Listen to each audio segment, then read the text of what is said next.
Now, after seeing all of the red on my maps, it may be really hard to believe that traffic congestion is actually improving in LA. There's a new report that's just been released that measures congestions in cities worldwide. And Los Angeles has some surprising shifts. So let's dive right into it. We're joined live by Bob Pishue, INRIX transportation analyst. Thank you so much for being here. I have so many questions, so let's just dive right in. Let's talk about where LA ranks in this 2025 scorecard and how congestion in Southern California changed year over year.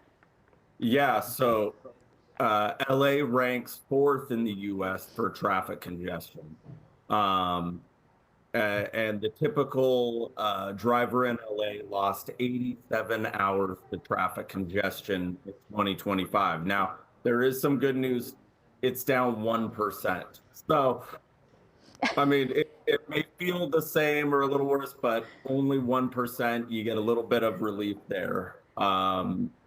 But yeah, sitting in traffic in LA, it's always been near the top of the list, but it got knocked down a spot this year. So. I love how you also kind of laugh at that when you say the 1%, because we're talking about LA here, and everyone gets really frustrated with traffic. It's such the heartbeat almost of our city.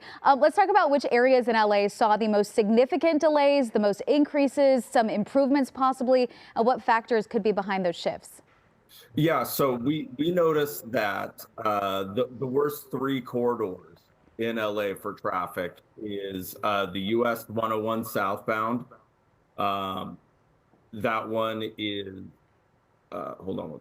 Okay, yes, US 101 southbound from Santa Monica Boulevard to North Alvarado Street was the top busiest corridor in LA.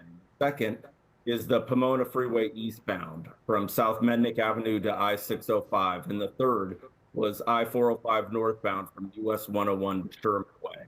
If you take any one of those routes, it's likely you're sitting in traffic for a long time. And I think a lot of people agree with you right now. I do want to dive in. There's a specific part of this scorecard that talks about the Palisades fire and some of the evacuations and the bottleneck they were experiencing there. Can you tell us a little bit about what this study revealed?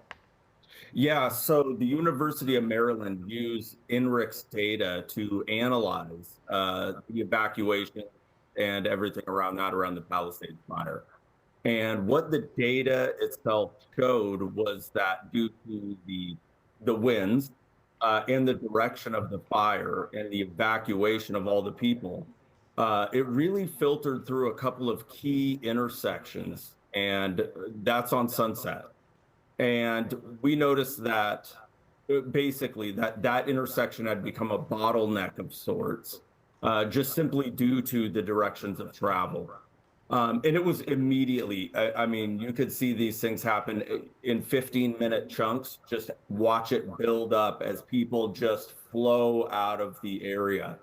And so what this can do is help public officials target those specific intersections that may be at risk of jamming up or breaking down or whatever it may be, and make corrections to those interchanges so that in any future natural disaster, people are able to evacuate. Well, the whole thing is so interesting. We ran out of time already, but the good news, we're down 1%, right? So we'll take what we can get. Bob, thank you. Appreciate it. Thanks a lot.